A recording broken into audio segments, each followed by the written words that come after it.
வணக்கம்ங்க.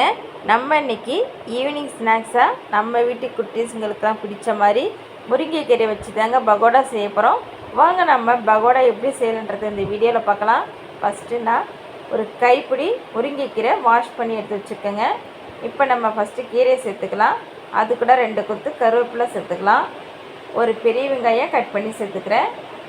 1 கப்பு கடல மாவு சேர்த்துக்கிறேன். 1/4 கப்பு அரிசி மாவு சேர்த்துக்கிறேன். 1 டீஸ்பூன் தனி மிளகாய் தூள் சேர்த்துக்கிறேன்.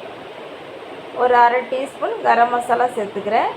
கொஞ்சமாக பெருங்காயத்தூள் சேர்த்துக்கிறேன். கொஞ்சமாக உப்பு சேர்த்துக்கிறேன். இப்போ இதெல்லாம் சேர்த்தாச்சிங்க. ஒரு 2 டீஸ்பூன் எண்ணெய் சூடு பண்ணி சேர்த்துக்கிறேன். இப்போ நம்ம எல்லாத்தையுமே சேர்த்துட்டோம். ஒரு ஸ்பூன் வச்சு லைட்டாக மிக்ஸ் பண்ணி கலந்து விடுங்க. இந்த மாதிரி லைட்டாக மிக்ஸ் பண்ணிவிட்டு நம்ம நல்லா கலந்து விட்டுடலாம்.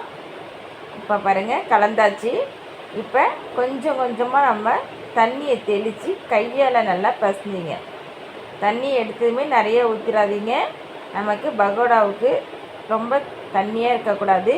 இந்த மாதிரி பதத்தில் இருக்கணும். லைட்டாக தெளித்து தான் நம்ம பிசையணும். இப்போ பாருங்கள், மாவு பிசைஞ்சு ரெடி ஆகிடுச்சு. இதை நம்ம வச்சுட்டு இப்போ நம்ம கடாயில் எண்ணெய் சூடு பண்ணிக்கலாங்க. இப்போ எண்ணெய் சூடாகிட்டுருக்கு. மிதமான சூட்டில் தான் நம்ம பொரிக்கணும். இப்போ பாருங்கள், கொஞ்சம் கொஞ்சமாக நம்ம மாவை எடுத்து இந்த மாதிரி நம்ம லைட்டாக கிண்டி தான் போடணும்.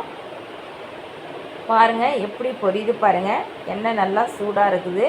இப்போ பாருங்கள், பொரிஞ்சிட்ருக்குது. நமக்கு டக்குன்னு ஒரு 5 நிமிஷத்தில் நமக்கு பகோடா ரெடி ஆகிடுங்க. பாருங்கள், நல்லா பொரிஞ்சு வந்துருக்கு பாருங்கள்.